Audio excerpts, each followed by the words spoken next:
Bonjour à vous tous. Aujourd'hui, je vais vous parler de la notion de désobéissance. Pour parler de désobéissance, il faut d'abord parler de la notion d'obéissance.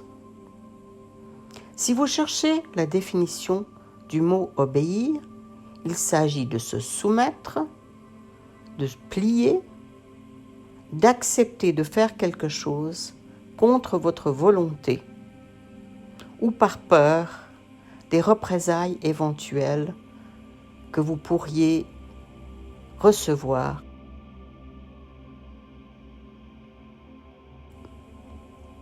liées à un acte de désobéissance.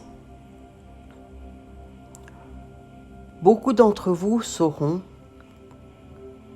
qu'ils ont obéi à un patron, obéi à un parent, obéi pour toutes sortes de raisons, pas forcément les bonnes. Peur des représailles, peur d'être montré du doigt, peur. Et automatiquement, la notion d'obéir est par définition une notion de pouvoir. Vous dites oui pour ne pas déranger, pour ne pas être tapé, pour ne pas avoir de représailles et pour passer souvent inaperçu en oubliant qui vous êtes profondément. Aujourd'hui, la notion de désobéissance devient importante. Et je vais parler plus précisément de la réflexion autour de la désobéissance. Je vais encourager tout un chacun d'entre vous à réfléchir à l'obéissance, à la désobéissance, refaire un tour dans votre vie. Quand est-ce que vous avez dit oui? Quand est-ce que vous avez dit non? Quelles ont été éventuellement les conséquences plus ou moins importantes de votre acte de dire oui ou de dire non? Une fois que vous aurez fait un tour d'horizon de votre histoire de vie, vous allez vous rendre compte un peu de votre caractère. Êtes-vous un rebelle? Êtes-vous quelqu'un qui se conforme? Êtes-vous quelqu'un qui dit oui, amen à tout? Êtes-vous discernant? Savez-vous dire un vrai oui, un vrai non? Regardez voir le nombre de fois où vous avez dit oui pour non et non pour oui. Et observez de manière intense quelles étaient les sensations à l'intérieur de vous lors de ces moments où vous avez dit un oui pour un non pour un oui.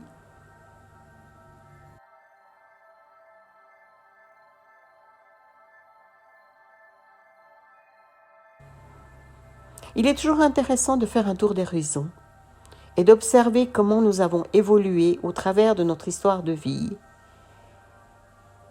comment nous avons affirmé notre caractère, d'abord face à nos parents, puis face aux enseignants, et ensuite face à un patron ou à une patrie.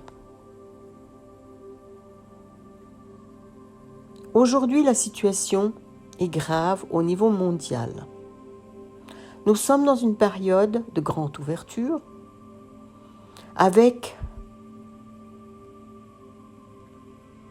de terribles mensonges et une corruption au-delà du pensable. De tout temps, la corruption a existé, mais aujourd'hui, elle se trouve à chaque coin de rue, jusque dans nos internes. Petite corruption, moyenne corruption, grande corruption, corruption visible, corruption invisible. Aujourd'hui, elle devient de plus en plus visible. Elle se trouve au niveau de l'éducation, de la politique, du socio-économique et du médical. Quand des politiques, qui qu'ils soient, décident ce qui est bon pour vous ou pas, et en fonction de critères corrompus et massivement corrompus, de faits complètement modifiés,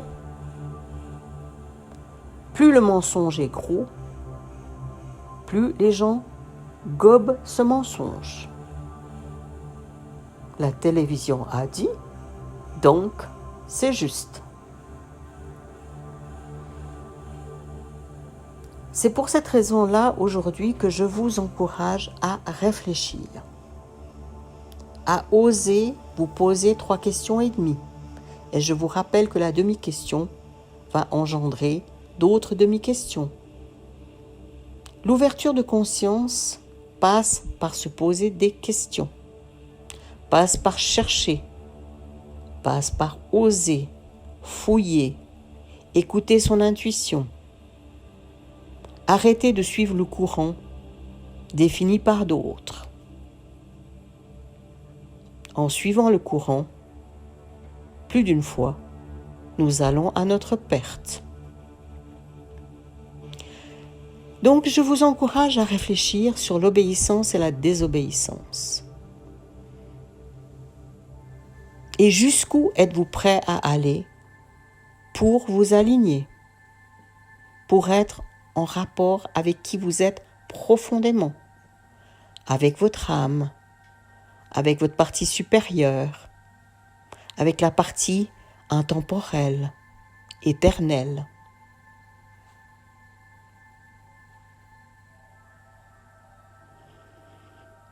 Commencez vraiment par faire un tour d'horizon.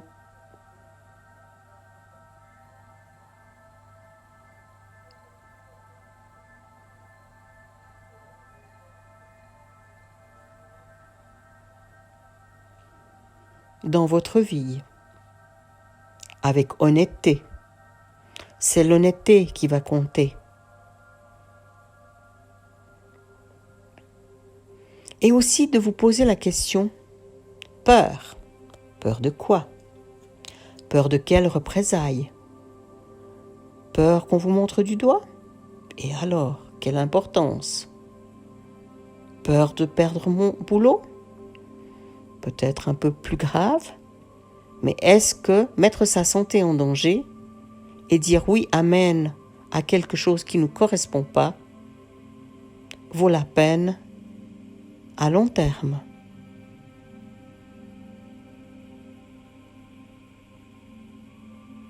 En fait, j'en appelle à votre ouverture de conscience, à votre capacité de réflexion de manière plus large. Et surtout votre honnêteté globale, non pas intellectuelle, mais globale, votre alignement. À quel moment je dis oui? À quel moment je dis non? Et est-ce que mon oui est un vrai oui ou un faux oui? Prenons un exemple. Il m'est demandé de prendre la soupe, une vilaine soupe d'ortie, pour pouvoir voyager et continuer ma vie comme avant. Au fond de moi, je sais que tôt ou tard, je ne pourrai plus vivre ma vie comme avant, puisque le système mondial est malade. Le comme avant, c'est ça qui l'a rendu malade. Donc si je prends la soupe,